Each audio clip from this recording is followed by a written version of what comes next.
at na-concentrate ng particular sa Butuan. At isa pa, bakit 500 pesos ang taya? Dapat ang regular na taya is 10 pesos lang. Hindi, ito yung 3 digits eh. 3 digits. So, ibig sabihin, merong mga tao doon na sumusugal ng 500 pesos more than sa minimum wage. Kung sino man ito. O baka ito investor na parang meron na siyang idea kung ano yung numerong lalabas, kaya tumaya siyang ganun kalaki. And to back it up, consistent yung panalo niya maraming beses every single month. For the, umabot na ata ng 9 million na for more than 6 months. 2023 lang po yung nakita niyo. That was only 2023. We How don't... about the previous years? Are you also interested to check to audit? Yes, interested tayo. Kasi parang lumilitaw na maraming mga multiple winners na nakapagtaka paano nila nalalaman na kung nyari agent yun, may mananalo ng ganong kalaking pera, 225 in a certain days or certain period of months. Ang may duda rin ako na baka itong mga taong ito na multiple winners nakaabang sa LTO sa PCSO, parang sa LTO ba? Sino nanalo diyan? Tapos akin na i-discount ko na lang 'yan. Kapalit nung pera na mas mura. That could also happen. Sir, what's the danger of that arrangement? Ganyan yung nangyayari. Siyempre, unang-una, maraming magdududa na sabihin nila, katagal-tagal nung tumatay, hindi ako nanalo, pero yung pala may nanalo. And then eventually lalabas, na tulad ng kiniklaim ng PCSO, yun ay claimant. Para sa kanila, sa PCSO, yun ay lang agent, na sinabi na nga agent. Hindi dapat ganun. Dapat, yung mga tunay na winners, yun ang pupunta sa PCSO, yun ang mag-register at mabibigyan ng TIN number. Kasi para sa akin, bawat taong nananalo dapat nabibigyan ng TIN number at siya ay nagbabayad ng buwis. Marami sa mga dokumento ng PCSO na binigay sa amin, walang TIN number. Isinusubmit nila yan sa PCSO without the TIN number. And the corresponding amount na pinanunan, we're not sure kung tama ba yung amount. Kasi meron doon halimbawa, nanalo ng 100 million. Walang TIN number na sinubmit. Hindi na nakalagay doon kung anong klaseng game. Dapat yung kung 100 million halimbawa pinanunan, nakalagay kung yan ba ay 649, 642 o 655 para malaman natin yung corresponding tax na ibabayad sa PCSO. Dapat may TIN number. Isa din doon yung problema natin sa identity. Hindi identified yung tao, yung tunay na tao, maging yung mismong game na tinayaan. So sir, andun pa rin yung doubt nyo na parang may something na isang tao lang talaga, may namumuhunan. Kasi walang team, kukulekta ka. Tama ka. Meron yung duda ko na may namumuhunan. In fact, nabanggit ko kanina, merong incident doon na isang tao namuna ng 90 million. 3 outlets, bawat outlet na isa lang may-ari, nagtaya ng tig 30, 90 million total. At pinanunuan niya 600 million plus. So namuhunan talaga siya. Tumaya siya ng yung system 12.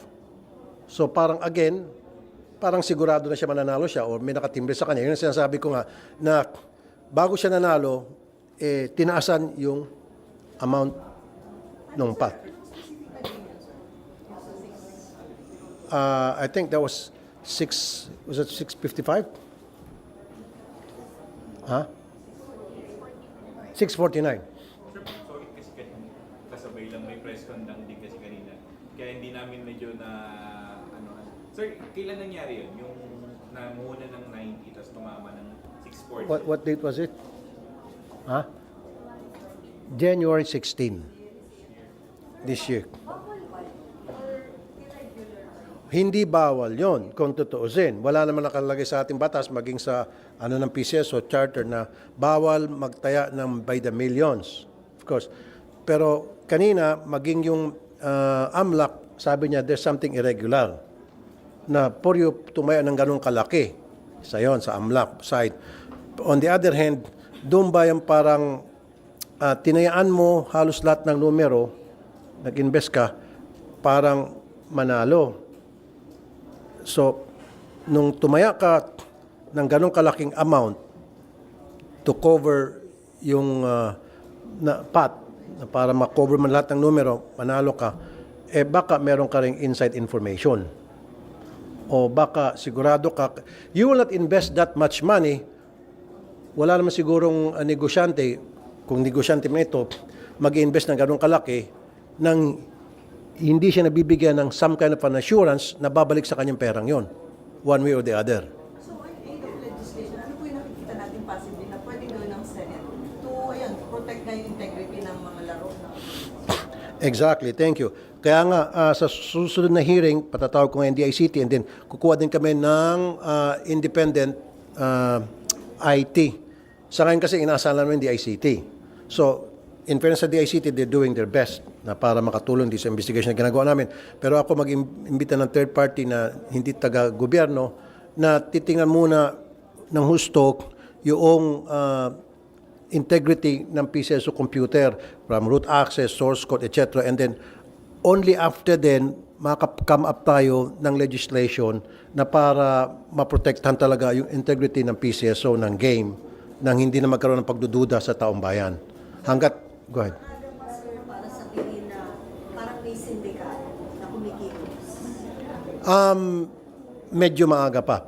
Although nandun yung pagdududa, and I don't blame the betting public na magkaroon ng duda at tumaas ang kilay, especially yung mga matatagal na tumataya for several years na at libo-libo na ang nagagastos at di pa tumatama. And then here comes people na multiple ang winnings each month. So hindi ko biniblame yung magdududa. So kailangan maalis natin doon sa betting public na loyal bettors ng PCSO hindi pa nanalo, maalis yung duda nila sa PCSO nang sa gayon tuloy-tuloy pa rin yung kanilang pagtangkilik sa PCSO Lotto. Sir, andun pa rin, hindi kayo convinced pa.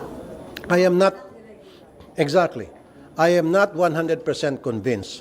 Although there were questions that were answered. Okay ako doon. Pero may mga katanungan na hindi pa very clear to me. And sa masusunod na hearing, kakalkalin pa rin natin yon. Sa tin. Yes. Bakit nagsasubmit ang PCSO ng mga panalo ng walang tin at walang corresponding anong games yon? Kasi magsasubmit sila, hindi lang yung 100 million, magsasubmit sila 50 million, tapos 20% yan, walang tin. So, bahala ng PCSO maghanap kung ano yung tin number.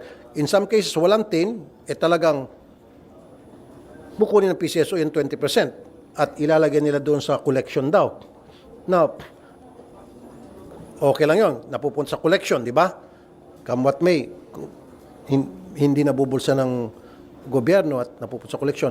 However, ang point doon, baka yung nanalo na yun, taga-PCSO or bata-bata ng taga-PCSO. Di ba?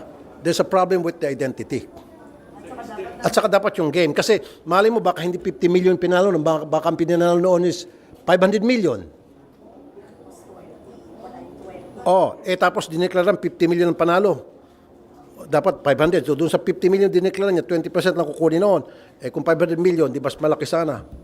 Ano ba yung 100 million? 20% yan, dapat 20 million mapupunta sa BIR. Ngayon, yung pala 500 million tinamaan yan. O dapat, hindi lang 20, 100 million dapat yung tax na mapupunta sa BIR, which hindi nangyari yun. At saka hindi pa natin identified kung sino yung taong yun. Malay natin, planted no ng kung sino Poncio Pilato sa PCSO. Halimbawa lang yun. And then yung BIR, tumatanggap sila ng pera from PCSO without even, parang checking. Pero yung, Yes. Tinatanggap ng BIR. Inamin nila kanina doon. In some cases, in fairness sa BIR, resourceful sila. Nagmamatching-matching sila at nagmamatch naman, yun nga pagtaka, tulad nung si person B. 0-0 ang sinabit sa BIR. Nandun naman sa records natin, di ba? Nakita yung 0-0. Ngayon, mabuti na lang BIR resourceful, nung tiningnan niya, nagmatch-matching sila, nakita nila yung TIN number. Sir, yung namuhunan po ng 90M na hanap niyo po kayo, yung nang committee niyo yung identity ng tao, so kung taga-PCSO ba yan, may kamag-anak. Ipapatawag yun sa susunod na hearing.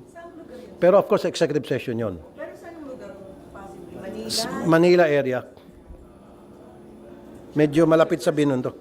Sir, sa ano po, sa B-side initial info niyo or evidence na nakuha niyo, is there a reason to suspect na kung hindi man sindikato at least collusion between the supposed vendor and then a senior official ng PCSO? Sa ngayon, very vague pa.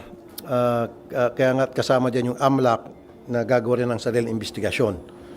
Paano nangyari yun at ba't nangyari yun? Na pa yung isang tao mag-invest ng 90 million at nung manalo out of that 90 million, lumabas na nanalo siyang 600 million. Lo and behold, yung 90 million niya na kung saan manggaling. Halimbawa lang sa AMLAC side, na yun ay dirty money. Eh nung ininvest niya sa PCSO, paglabas noon, 640 million, clean money. Yung pera. Exactly. Lumaki pa.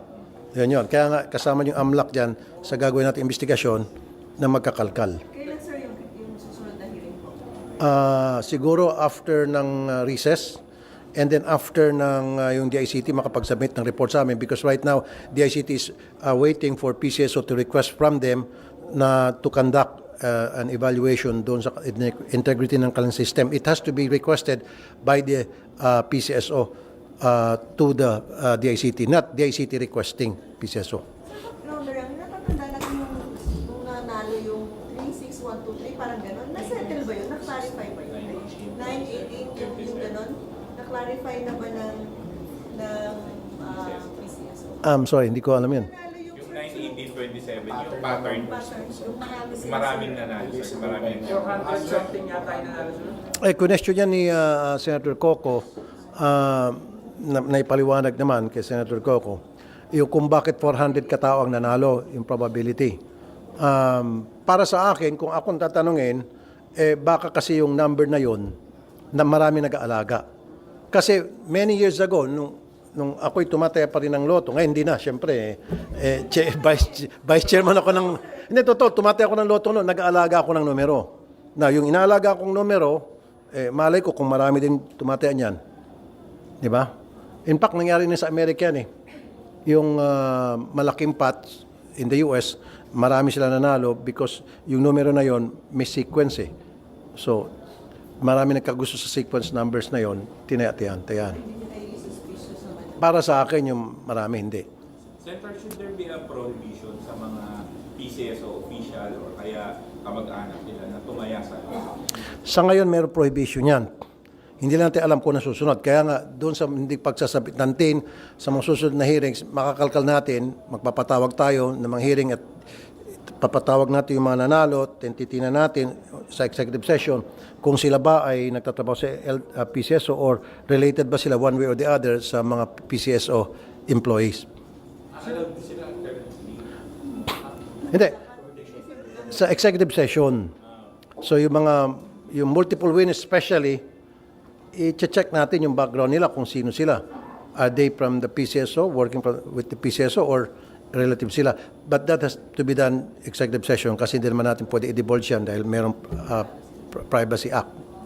Sir, yung sa unclaimed jackpot prices, nabigyan linaw din po ba yun kung saan napupunta? Pati yung binus nila yung jackpot price noong December, dun po ba galing yun sa unclaimed? They will stop that already because I told them to stop kasi lang last year they were doing that to boost the pot para tumaas yung taya, yung revenue. Sabi ko stop and I hope they will stop kasi they said they will stop. Hindi na mangyari yon yung pagbuboost. Sir, yung sa unclaimed jackpot price, Sa unclaimed, sinasabi na ilalagay doon na sa prize fund. In fact, merong 500 million na uncollected. Was that 2022?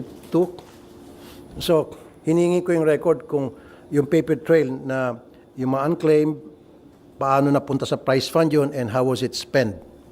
Bibigyan daw ako ng records niya ng PCSO sa susunod na hearing. Pwede ba kayong pwede namin kayo hinat ng reaction? Yung arrest order daw for Pastor Kibuloy is outcoming according to Senator. Hindi ko committee yan. You might as well ask Senator Risa bilang courtesy sa kanya, I'm not gonna say anything, ayoko siya pangunahan. Mas maganda siya. As member of the committee. Mas maganda si chairman muna mauna bago si member. Sir, nanalo sa Chacha. Sila muna tatanungin nyo dyan. Di ba, eventually buboto ka? Saka na muna. Ito lang muna tayo sa PCSO. Sir, yung issue na lang ng Bohol, yung Ayun sa Bohol.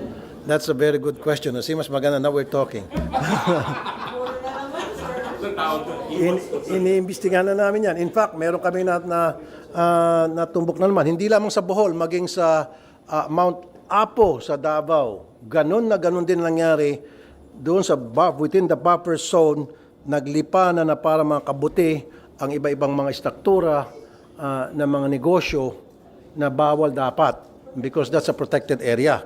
Paano na payagan? In fact, inamin ng DNR, nung tanawagan namin yung DNR, inamin nila at binigyan daw nila ng 2 years na palugit yung iba doon na illegal ang pagkatayo para alisin na.